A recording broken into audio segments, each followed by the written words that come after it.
नमस्कार, जनतंत्र टीवी देख रहे हैं आप। मैं हूं आपके साथ साहिल धुलिया। चलिए रुक करते हैं उत्तराखंड की खबरों का। तो सभी नगर निकायों में ई ऑफिस लागू होगा। सचिव शहरी विकास बैठक में इसके निर्देश दिए गए। तेजी से काम होंगे। राज्य में कुल 107 नगर निकाय हैं। सभी जगह पर फाइल व्यवस्था के तहत काम हो रहा है। बड़ी खबर आपको बता रहे हैं। तो खबर पर ज्यादा जानकारी के साथ हमारे सहयोगी हरीश खनेड़ा हमारे साथ जुड़ गया। हरीश, सचिव शहरी विकास बैठक में यह महत्वपूर्ण फैसला लिया गया है कि राज्य में कुल 107 नगर निकाय हैं और सभी नगर निकायों में अब ई ऑफिस लागू होगा। क्या कुछ जानकारी मिल पा रही है? देखिए साहिल, किस तरह से जो सरकार के जो कामकाज हैं उनको सरल किया जाए और जो लोगों की जो समस्याएं हैं, जन समस्याएं हैं, वो फाइलों में दब के न रहें, इसको लेकर के एक बड़ा कदम यहाँ पर राज्य सरकार की तरफ से उठाया गया है। और खासतौर पर हम सभी जो नगर निकायों की अगर बात करें तो यहाँ पर एक ऑफिस में जो सचिव शहरी विकास है उनकी बैठक यहाँ पर हुई थी और इसमें ये निर्देश दिए थे कि ई ऑफिस के तहत अब जो कामकाज है उनमें तेजी लेके आई जाएगी। और इसके अलावा अगर हम राज्य की कुल अगर बात करें तो लगभग 107 यहाँ पर नगर निकाय हैं जिन पर अभी तक फाइल व्यवस्था के तहत जो काम है वो किए जाते हैं। अब फाइलों को होकर अब इसे ई ऑफिस के जरिए यानी कि इसे और भी आधुनिक तरीके से यहाँ पर करने की कोशिश की जा रही है ताकि जो निकायों का जो काम है वो बहुत तेजी से हो सके। जो लोगों की समस्याएं हैं उन पर भी जल्द से एक्शन किया जा सके। हरीश, जिस तरीके से अब इन ई ऑफिसेस का निर्माण होगा और इसको लेकर निर्देशित भी यहाँ पर कर दिया गया है, तो आने वाले समय में बेशक यहाँ पर काफ़ी ज़्यादा सहूलियतें लोगों को होगी और जो काम रुके हुए हैं उनको भी जल्द से जल्द यहाँ पर पूरा किया जा सकेगा।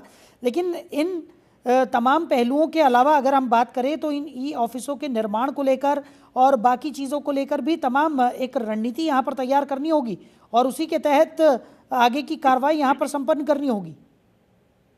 जाहिर सी बात है क्योंकि शायद जैसे मैंने बताया कि जो फाइलों में काम जो होते हैं उनमें काफी देरी होती है और ये ऑफिस का मतलब इस तरह से है कि ताकि इसमें तेजी लाई जा सके। इसका सीधा सीधा अर्थ जो है वो लोगों से जुड़ा हुआ है। लोगों की जो समस्याएं हैं, खासतौर पर हम नगरीय क्षेत्रों की बात करें, शहरी क्षेत्रों की बात करें, जो हाँ निकायों में जो काम होते हैं, लोगों की कई ऐसे समस्या, चाहे स्ट्रीट लाइट से संबंधित हो या सड़क से संबंधित हो, नाली से संबंधित हो, कचरे से संबंधित, तमाम व्यवस्थाएं यहाँ पर किस तरह से देखी जाती हैं और जो शिकायतें हैं लोगों की उस पर भी काम किया जाए। तो इसी आधार पर ई ऑफिस के जरिए ही जो काम है वो तेजी लाने की बात यहाँ पर की गई है। जो शहरी विकास सचिव हैं उनकी तरफ से एक बैठक यहाँ पर की गई थी और उसमें किस तरह से तेजी लाई जा सके ई ऑफिस के माध्यम से इसको लेकर के चर्चा की गई थी। और चर्चा ही नहीं बल्कि इससे निर्देश भी दिए गए हैं कि इसमें तेजी लाई जाए ताकि जो कामकाज है वो बहुत तेजी से हो सके और जो फाइल व्यवस्था है इसके तहत अभी तक जो काम हो रहे हैं उसमें उसे ई ऑफिस में कन्वर्ट करने की कोशिश राज्य सरकार और जो शहरी विकास है उसकी तरफ की जा रही है। चलिए हरीश, आप बने रहिए हमारे साथ, आगे भी आपसे हम जानकारी लेंगे। आगे बढ़ते हैं। उत्तराखंड सरकार का बड़ा फैसला सामने आया। 27 जनवरी 2025 से पहले हुए विवाहों का अब निःशुल्क पंजीकरण होगा। तो 26 जुलाई 2025 तक निःशुल्क विवाह पंजीकरण रहेगा। बड़ी खबर आपको बता रहे हैं, उत्तराखंड सरकार ने एक महत्वपूर्ण निर्णय लेते हुए ये घोषणा की है कि 27 जनवरी 2025 से पहले हुए विवाहों का पंजीकरण यदि 26 जुलाई 2025 तक कराया जाता है तो इसके लिए कोई पंजीकरण शुल्क नहीं देना होगा। ये कदम राज्य में समान नागरिक संहिता के तहत विवाह पंजीकरण को और अधिक सुगम और प्रोत्साहित करने के उद्देश्य से उठाया गया है। मीडिया रिपोर्ट के मुताबिक सीएम धामी के इस फैसले से उन जोड़ों को राहत मिलेगी जिन्होंने अभी तक अपने विवाह का पंजीकरण नहीं कराया है और ये प्रक्रिया को सरल बनाने में भी मदद करेगा। अब तक समान नागरिक संहिता के तहत 1,90,000 से ज़्यादा विवाहों का सफलतापूर्वक ऑनलाइन पंजीकरण किया जा चुका है। खबर पर ज़्यादा जानकारी के साथ हमारे सहयोगी हरीश खनेड़ा लगातार हमारे साथ बने हुए हैं।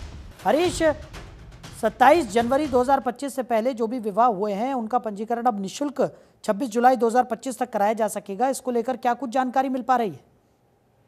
देखिए, राज्य सरकार की तरफ से बड़ा फैसला यहाँ पर लिया गया है जिसमें 27 जनवरी 2025 से पहले जो विवाह हुए हैं उनका जो निःशुल्क पंजीकरण किया जाना है और 26 जुलाई 2025 तक निःशुल्क जो विवाह पंजीकरण है वो यहाँ पर रहेगा। और इसके अतिरिक्त क्योंकि उनको कहीं ना कहीं राहत मिलने वाली है उन लोगों को जिनने अभी तक रजिस्ट्रेशन नहीं किए। और सीधी सी बात है क्योंकि अभी यूसीसी के तहत 1,90,000 के आसपास के लोग हैं उन्होंने ऑनलाइन यहाँ पर अपना पंजीकरण करवाया है। और इसी को लेकर के लगातार अभी तक की जो सरकार के जो अंगों को लेकर के जो काम कर रहे हैं, खासतौर पर हम कर्मचारियों की बात करते हैं, अधिकारियों की बात करें, तो उन्होंने अपने पंजीकरण कर लिए हैं। और अब उसके बाद जो ये मुहिम है ये बहुत तेजी से बढ़ने वाली है। तमाम जो लोग हैं, हालांकि अभी जो जिन्होंने अभी नई शादी जिन लोगों ने की है उनको भी कहीं ना कहीं एक राहत वाली खबर उनके लिए होगी, जो निःशुल्क यहाँ पर लोग अपना जो पंजीकरण है वो कर सकेंगे। जी बिल्कुल हरीश, और कहीं ना कहीं समान नागरिक संहिता को लेकर भी ये बड़ा फैसला माना जा रहा है, क्योंकि जिस तरीके से अगर अभी तक की बात करें तो 1,90,000 से ज़्यादा ऐसे विवाहित जोड़े हैं जिन्होंने अपना पंजीकरण यहाँ पर करवा लिया है, लेकिन अब भी कई ऐसे जोड़े हैं जिन्होंने अभी तक अपना पंजीकरण नहीं कराया है। अब सरकार ने जिस तरीके से ये सुविधा यहाँ पर मुहैया कराई है, उसके बाद कहीं ना कहीं पंजीकरण करने में लोगों को आसानी भी होगी,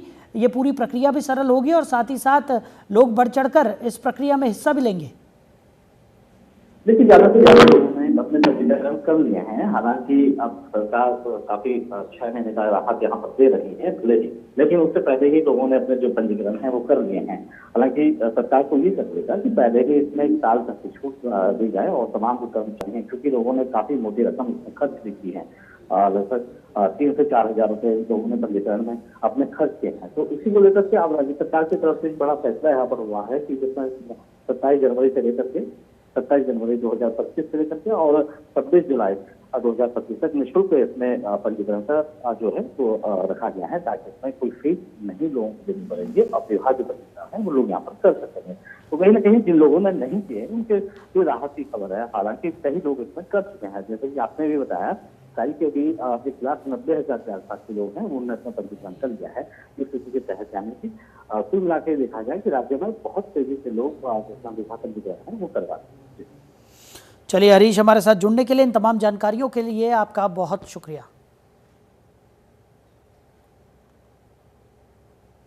तो आज विश्व खाद्य सुरक्षा दिवस मनाया जा रहा है। हर साल विश्व खाद्य सुरक्षा दिवस मनाया जाता है ताकि दुनिया भर में लोगों को भोजन की स्वच्छता और सुरक्षा के प्रति जागरूक किया जा सके। सीएम धामी ने एक्स हैंडल पर पोस्ट कर विश्व खाद्य सुरक्षा दिवस की शुभकामनाएं दी हैं। सीएम धामी ने एक्स पर पोस्ट कर लिखा कि समस्त प्रदेशवासियों को विश्व खाद्य सुरक्षा दिवस की हार्दिक शुभकामनाएं। हमारी सरकार प्रदेश में खाद्य पदार्थों की शुद्धता और गुणवत्ता सुनिश्चित करने के लिए पूरी प्रतिबद्धता के साथ कार्य कर रही है। आप सभी से भी आग्रह है कि एक सतर्क और जागरूक नागरिक के रूप में मिलावटखोरी के विरुद्ध आवाज उठाएं। यदि कहीं भी खाद्य पदार्थों में मिलावट की आशंका हो तो तुरंत संबंधित विभागों को सूचना दें।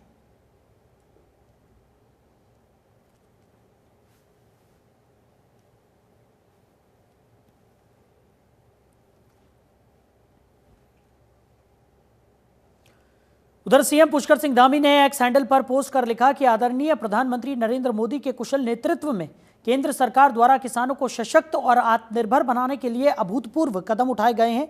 पीएम किसान सम्मान निधि योजना के तहत करोड़ों किसानों को हर साल सीधी आर्थिक मदद दी जा रही है, जिससे खेती किसानी में स्थिरता और सुरक्षा आई है। न्यूनतम समर्थन मूल्य में निरंतर बढ़ोतरी, सिंचाई सुविधाओं का विस्तार, आधुनिक बीज और उर्वरकों की आसान उपलब्धता और कृषि तकनीक को बढ़ावा देकर सरकार ने ग्रामीण भारत के अन्नदाताओं को मजबूती दी है। इन प्रयासों ने खेती को लाभकारी बनाने की दिशा में एक मजबूत नींव रखी है। ये केवल योजनाओं का संचालन नहीं बल्कि किसानों के श्रम को सम्मानित करने और उन्हें समृद्धि की ओर अग्रसर करने का एक राष्ट्रीय संकल्प है।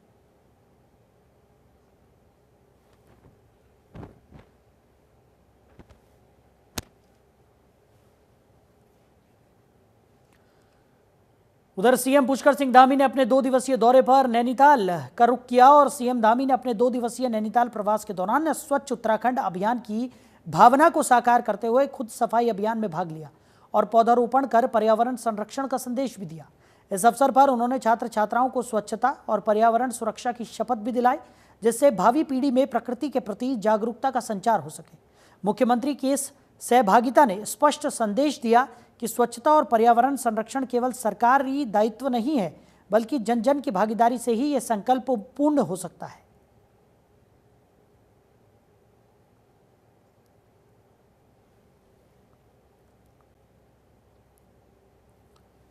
तो सीएम पुष्कर सिंह धामी नैनीताल के 2 दिवसीय दौरे पर रहे, जहां उन्होंने सफाई अभियान में भी बढ़ चढ़कर हिस्सा लिया और एक संदेश देने की कोशिश की कि सफाई सिर्फ और सिर्फ सरकार की जिम्मेदारी नहीं बल्कि जन जन की जिम्मेदारी है और हर किसी की भागीदारी से ही स्वच्छ भारत का जो सपना है वो साकार हो सकता है।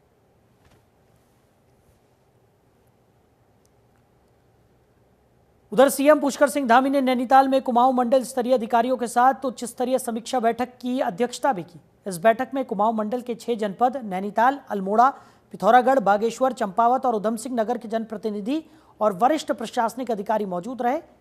इस दौरान सीएम ने मंडल में केंद्र सरकार और राज्य सरकार द्वारा गतिमान योजनाओं पर चर्चा की। सीएम ने दोहराया कि उत्तराखंड सरकार किसी भी स्तर पर भ्रष्टाचार को बर्दाश्त नहीं करेगी। मुख्यमंत्री ने जल जीवन मिशन के अंतर्गत उधम सिंह नगर के जिलाधिकारी द्वारा शिकायत करने पर काशीपुर में अधीक्षण अभियंता को सस्पेंड करने के निर्देश दिए। साथ ही उन्होंने अधिकारियों को निर्देशित किया कि वो नियमित जन सुनवाई करें। उन्होंने कहा कि राज्य में विजिलेंस व्यवस्था को और सशक्त और सक्रिय बनाया जा रहा है। अब सरकार भ्रष्टाचार के मामलों में सीधे और निर्णायक हस्तक्षेप करेगी। किसी भी स्तर का अधिकारी यदि दोषी पाया गया तो उसे कड़ी सजा दी जाएगी। हालांकि उसे निष्पक्ष सुनवाई और स्पष्टीकरण का अवसर भी दिया जाएगा।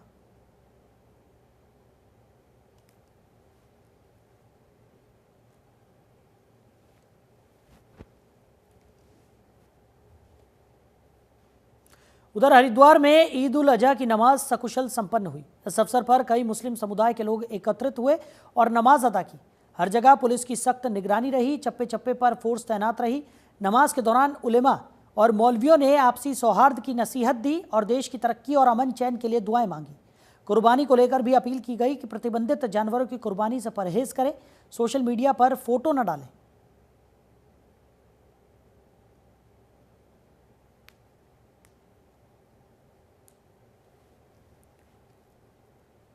उधर एसएसपी प्रमेंद्र सिंह डोभाल ने ईद उल अजहा की तैयारियों को लेकर अधिकारियों और थाना प्रभारियों के साथ वीसी के माध्यम से बैठक आयोजित की।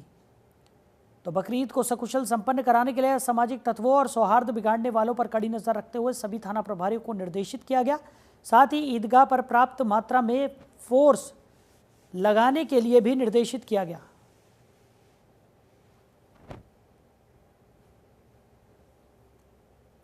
आगामी ईद के त्यौहार को सकुशल संपन्न कराने के लिए समस्त जनपद स्तर के अधिकारियों की मीटिंग मेरे स्तर से ली गई थी, जिसमें ईदगाह के जो सुरक्षा प्रबंधन है उसके साथ साथ मिश्रित आबादी क्षेत्र में किसी प्रकार का कोई टकराव ना हो उसको ध्यान में रखते हुए पूर्व के ऐसे केसेस हैं उसको एनालिसिस करते हुए अगर कोई ऐसे हमारे पास इनपुट्स हैं उनको इनसे साझा किया गया और इस ड्यूटी को खासकर ईद को सकुशल संपन्न कराने के लिए सभी थानाध्यक्षों को मेरे द्वारा निर्देशित किया गया है और जो भी इनको आवश्यक पुलिस बल है वो मेरे द्वारा हमारे स्तर से यहाँ से प्रोवाइड करा दिया गया है। मुझे उम्मीद है हरिद्वार पुलिस अपनी विश्वसनीयता को, अपनी प्रोफेशनलिज्म को अच्छे तरीके से प्रूव करते हुए इस ईद के त्यौहार को सकुशल संपन्न कराएगी।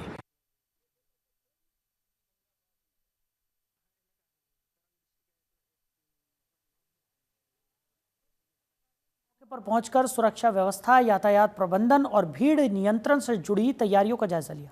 संबंधित आयोजकों और जनप्रतिनिधियों को सांप्रदायिक सौहार्द बनाए रखने, साफ सफाई और कानून व्यवस्था के संबंध में आवश्यक दिशा निर्देश भी दिए गए। हरिद्वार पुलिस पर्व के दौरान शांति, सुरक्षा और सहयोग सुनिश्चित करने के लिए पूरी तरह प्रतिबद्ध है। पुलिस ने सभी से अपील की कि धार्मिक सौहार्द बिगाड़ने वाले किसी भी प्रकार की अफवाहों पर ध्यान न दें।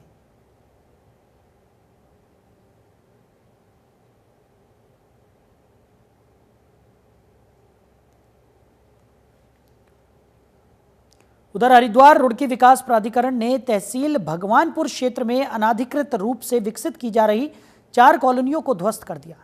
लावा रोड, चूड़ियाला रोड और सिसोना क्षेत्र में 90 बीघा से ज़्यादा ज़मीन पर अवैध तरीके से कॉलोनियां बसाई जा रही थी।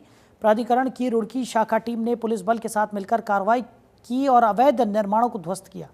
ध्वस्तीकरण से पहले सभी को सुनवाई का मौका दिया गया, फिर भी नहीं माने तो सख्त कदम उठाया गया।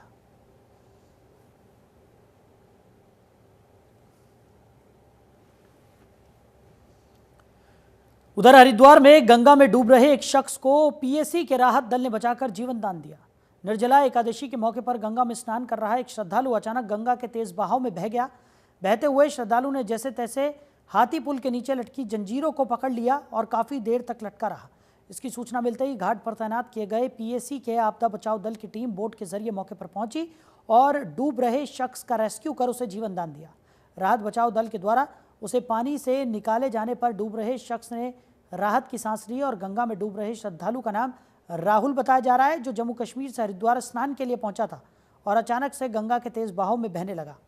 गनीमत रही कि हाथी पुल के नीचे लटक रही जंजीरों को उसने पकड़ लिया और राहत बचाव दल ने उसका रेस्क्यू कर उसे जीवन दान दिया।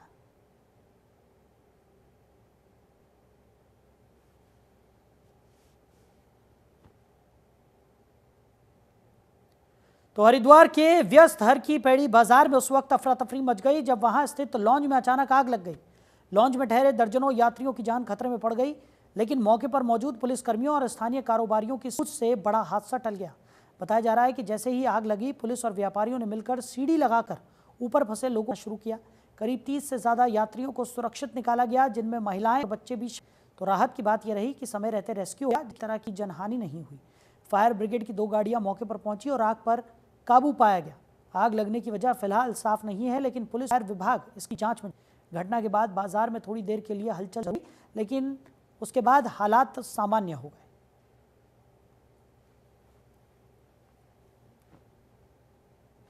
तो उत्तराखंड की राजधानी देहरादून में भीषण हादसा हो गया। यहां छिद्दरवाला रेड लाइट पर एक के बाद एक 8 से 10 गाड़ियां आपस में टकरा गई, जिससे कई गाड़ियां बुरी तरह से क्षतिग्रस्त हो गई। गनीमत रही कि इस हादसे में कार सवार किसी भी व्यक्ति को गंभीर चोट नहीं आई।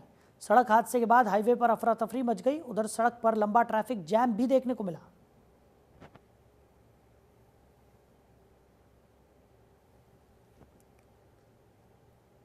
उधर टिहरी जिले के गुलर के पास हरियाणा की एक थार कार दुर्घटनाग्रस्त हुई।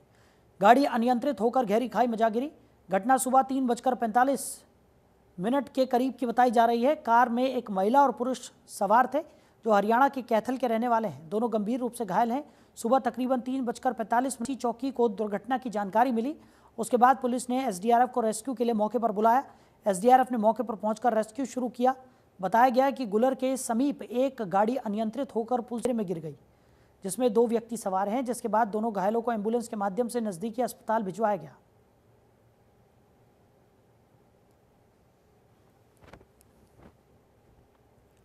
उधर टिहरी गढ़वाल जिले के थाना मुनी की रेती क्षेत्र के तपोवन में जामरी कटल सीक्रेट वाटरफॉल रोड पर होटल तपोवन हिल्स की 6वीं मंजिल में आग लगने के बाद होटल कर्मचारियों द्वारा पुलिस को सूचना दी गई।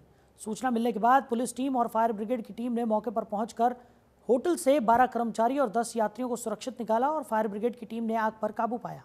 साथ ही 6वीं मंजिल में एक कर्मचारी के फंसने की जानकारी पर पुलिस टीम ने उसे भी सुरक्षित बाहर निकाला। जानकारी के अनुसार होटल तपोवन हिल्स की 6वीं मंजिल में आग लगी और सूचना मिलने के बाद पुलिस टीम और फायर ब्रिगेड की टीम ने मौके पर पहुंचकर होटल के करीब 10 कमरों को आसपास के होटलों के कर्मचारियों और स्थानीय लोगों की मदद से एहतियात के तौर पर खाली कराया गया। साथ ही ऊपर की मंजिल पर रखे गैस सिलेंडर को भी निकालकर सुरक्षित जगह रखवाया गया। पुलिस मामले की जांच पड़ताल में जुटी हुई है।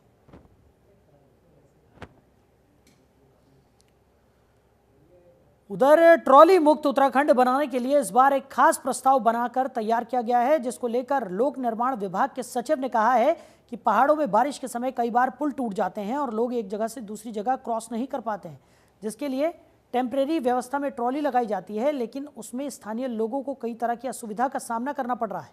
इसलिए पीडब्ल्यूडी द्वारा पिछले साल ये प्रयास किया गया था कि पूरे प्रदेश में जितनी ट्रॉली है उसको हटाकर कोई दूसरा इंतजाम किया जाए।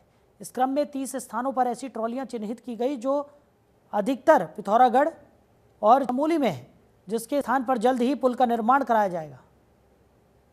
टोटल 30 हैं, जैसे मैंने बताया अभी आपको। उसमें से अधिकतर जो है पैदल पुल हैं, जहाँ पे रोड हमारी उपलब्ध है पहले से। अगर वहाँ पे वॉश आउट हुआ है, यहाँ पे मजबूरी में हम ट्रॉली कर रहे हैं, तो वहाँ पे हम लोग मोटर पुल बना रहे हैं। विभाग कितने दिन का टारगेट लेके चल रहा है इस लक्ष्य की प्राप्ति के लिए? मुझे लगता है कि अगले 2 से 3 साल में हम पूरे 30 के 30 पुल बना ले जाएंगे। जैसा कि लोगों को जब असुविधा होती है, स्पेशली स्टूडेंट को जिनको रोज जाना होता है, छोटे बच्चों को, उसमें एक तो रिस्क रहता है, लाइफ का रिस्क है, इन ह्यूमन टाइप का मुझे लगता है कि वो एक सिचुएशन होती है।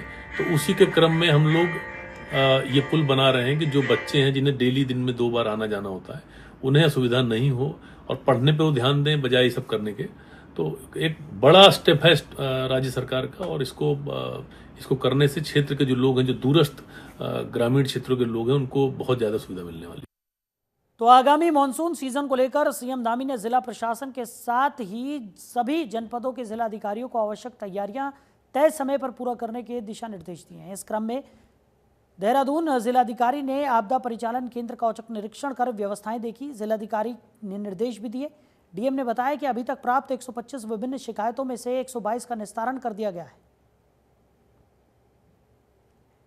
जिले का कंट्रोल रूम है, यहीं से कोई भी अवर सिचुएशन उत्पन्न होती है, कहीं पर लैंडस्लाइड आता है, कहीं पर मलबा आता है, कहीं पर अर्बन फ्लडिंग होती है, कहीं पर पेयजल संकट आता है, कहीं पर कोई पेड़ गिरता है, तो सारे डिपार्टमेंट्स को जो निर्देश हैं यहीं से प्रदत्त किए जाते हैं through wireless phone lines and other communication systems.